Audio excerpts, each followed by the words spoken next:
And lastly, I wanted to introduce Juan Miguel. Juan Miguel comes from Notre Dame. He normally goes by Miguel on his family. He is our preacher for tonight, so I wanted to say a little bit more about what he does. So like I said, Juan Miguel came from Notre Dame. He was originally an architecture student and switched to theology. And I think that path was what led him here to join us today. He works with Casa Juan Diego, which was started as an anti-gang program in Pilsen. So giving kids something to do off the streets, keeping them monitored, maybe encouraging them to do homework. Now he works with 3rd and 4th graders, and he also works with the confirmation program. Over mid-year retreat, the volunteers are asked to write a letter to themselves, pre-volunteer year. So what would you say to yourself a year ago when you were applying? This helps, I think, a lot of them come through what their expectations were and how they've changed now that they're in the middle of their year. And Juan Miguel is going to share with us his letter from the retreat. So give him a nice warm welcome.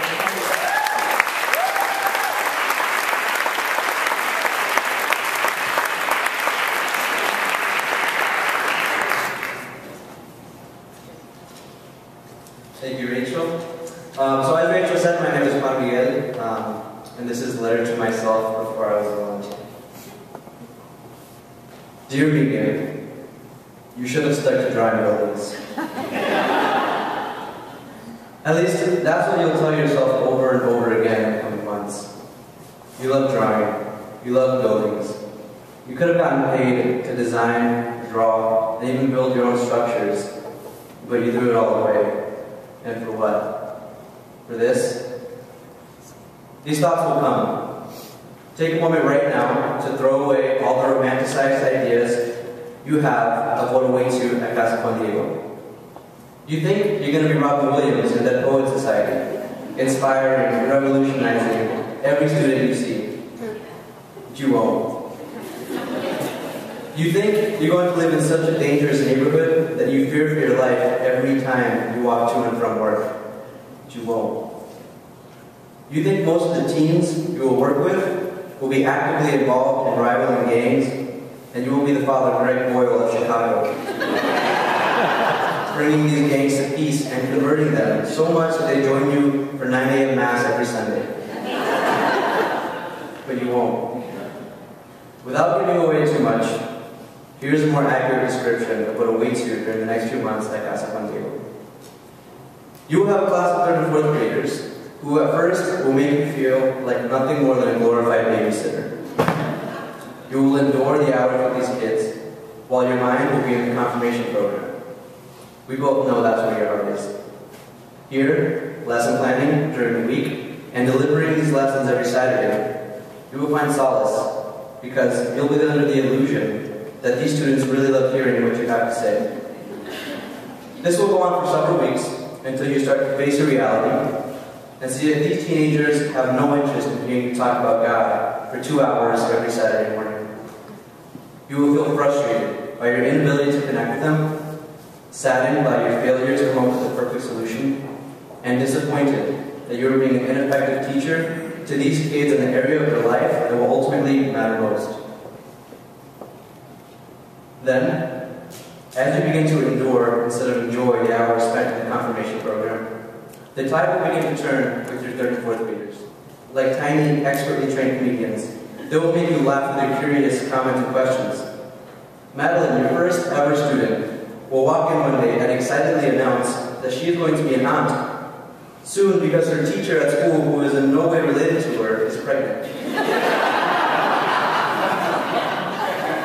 Another day, as you were dividing up the kids to play a game of bear crawl basketball, Alan will enthusiastically shout out, "Oh, I know! Let's play a game of humans versus kids." Another day, on your way to a field trip with your students, an Enrique Iglesias song will come on the radio. Naturally, you will start jamming to it. Your kids will be surprised, and they'll ask you, "Mr. Miguel, you like Enrique Iglesias?" And you will reply, "Yeah, of course, Enrique is my boy," forgetting that often children think literally. You'll decide to play along, and after a few skeptical questions, they will will be convinced that you're about triple your age and you do in fact have a pop star son. So yes, the times like these with your little ones in the after-school program will start to become a source of peace and joy.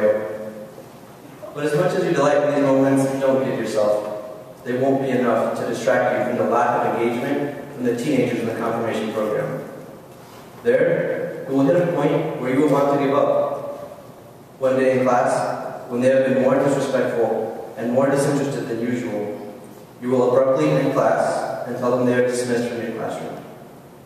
Though they will be surprised, and they will offer to stay and behave better and listen more attentively, you will insist that they go.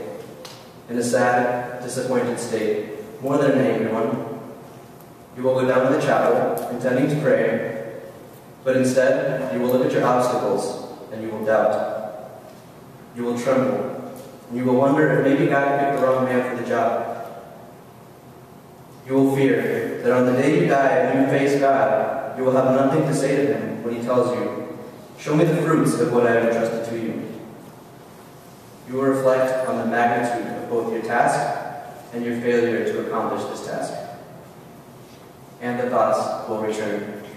If you had stayed in architecture, you wouldn't have to deal with any of this. You could have gotten a job that pays more than $100 a month.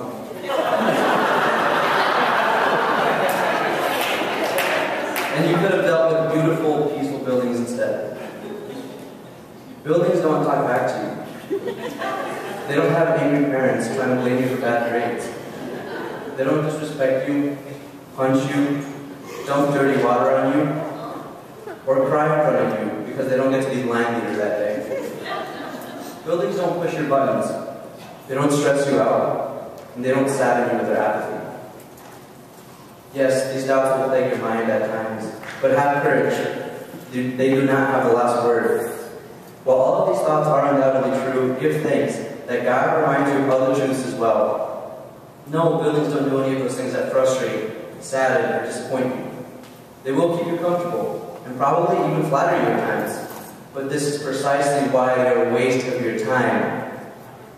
Buildings don't run up to you and hug you, or thank you for teaching them to read. They don't need a voice to awaken their souls, or a role model to show them what they're capable of. The future of the church does not belong to buildings.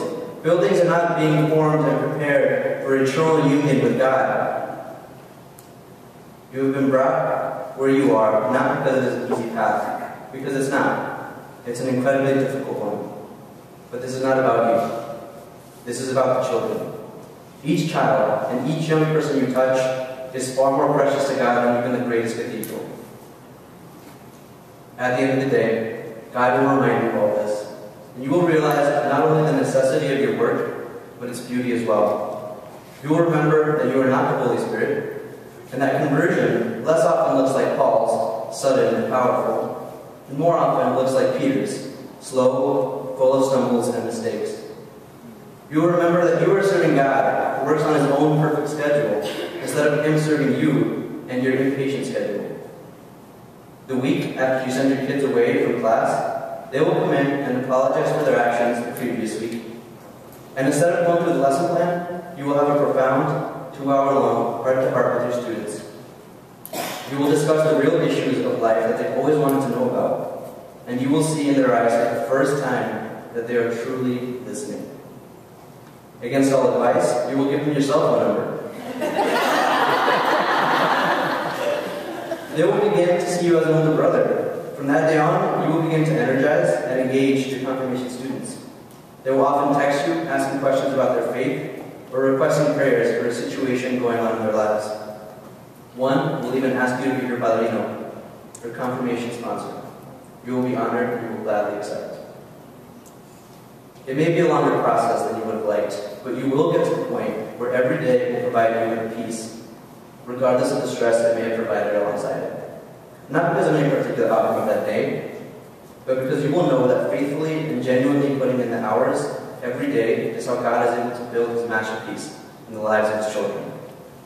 You will fall in love with your work and God's children so much that you will decide to stay in Chicago and continue His work in the neighborhood of Pilsen. Assuming you find a job. Besides all this we've discussed so far, you will deal with a mountain of issues in community life and in your own personal life. And each of those could be letters on their own. But know that each of those too, God will give you the grace to rejoice in the blessings instead of dwell on the obstacles. For instance, when else in your life will you be able to wake up to your housemate singing Gregorian chants in morning prayer? You will come to appreciate this and all of Elder Philip's idiosyncrasies. And you will admire his courage to live out his faith no matter where he may be. You know that when the program comes to an end, you will miss his chanting, his Star Wars obsession, and the fine Italian cooking. You will also miss Julie's insight about the psychological and developmental components of faith. And you will appreciate her intentional effort to live in the gaps and to find God in the seemingly ugly parts of our lives. And of course, you will miss her ability to make Disney references in any given situation. You will be blessed to live with Susan, who possesses a rare combination of both a bold, upfront attitude that screams, "This is what I need to do, so I'm going to do it, don't even try stopping me," and a deep, deep compassion for her fellow human beings. You will realize that she is a powerful weapon for good, and if more people were like this in this world, the world would be a much better place. Living with Sister Beth and Sister Martha will be rewarding both mentally and spiritually. They will bring expertise to the table that will remind you of what an authentic relationship with God looks like. You will love hearing Sister Beth's stories and Sister Martha's witty, perfectly delivered one-liners. Ultimately, these blessings from your community and your dedication and passion for teaching young people about their faith will make all the struggles more than worth it. You have a stressful time ahead of you, but also one that is undoubtedly fun. So courage, and stop worrying. Remember, God has entrusted you with a task which will have eternal impacts. This is both a tremendous responsibility and an exciting opportunity, so make the most of it. Keep your head up and remember to always give thanks. This is just the beginning, and the best is yet to come. See you soon. Megan.